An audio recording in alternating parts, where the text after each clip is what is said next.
dhanka kale ciyaartooyga Alexandro Lacazette ayaa isbuucan ku maadeystay ciyaartooyga Alexis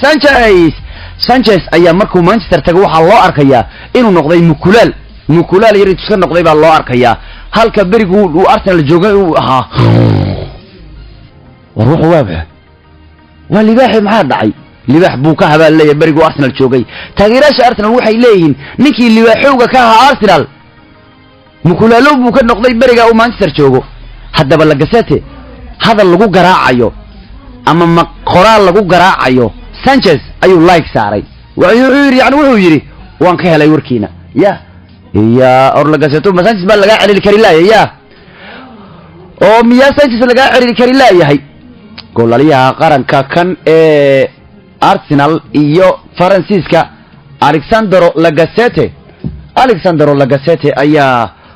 waxa uu la gareeyay sawiro barta Twitter-ka la soo dhigay oo lagu maadsanayay xidigii hore ee Arsenal Sanchez kaas oo qayb ka ah kooxda United oo guuldaro ka soo gaartay Spurs Sanchez ayaa iska diiday in uu heshiis cusub u saxiixo Arsenal kadib markii qandaraaskiisu dhacay dhamaadkii xilli ciyaareedkii hore wuxuuna xaaladda ugu sii daray markii uu go'aan ku gaaray in Manchester United uu ku biiro taas oo dishay xiriirkii fiicnaa ee u dhaxeeyay Sanchez iyo kooxdiisa Arsenal marba hadduu keenay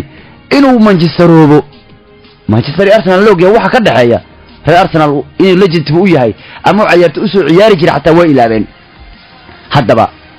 Sanchez ayaa ilaa hadda aan muujin awoodiisa ciyaareed oo ku lahaa Arsenal inuu Manchester geeyo waxayna taas keentay in xidiga jiri lagu maadsaday baraha bulshada iyadoo la isba bardhigay qaabkii uu Gunners ku ahaa iyo sidoo Manchester ku noqday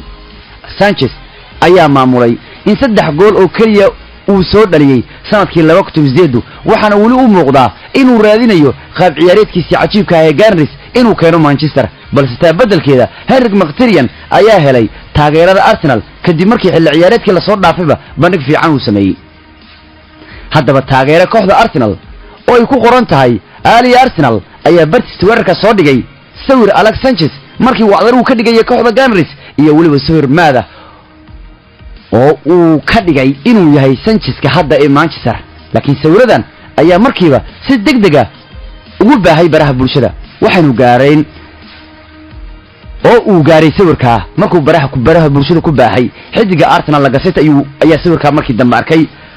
kaas oo xaaladda dab ku sii shiday kadib markii sawirkan uu la gareeyay sawirka muxuu yahay mataqaana Sanchez markuu dabaaldegayo xabadka weynaa oo sa u tararaxayo iyo cunug yar xabad yiriso markuu gacan xataa taaga shafkiisa laftiisa la arkay dadhaye ninkii dhawayna yani inuu libaaxo waha markuu Arsenal joogay waa macnaha hadda uu iska noqday mid yar oo waxba aan wahaynba sawirka suu wareegay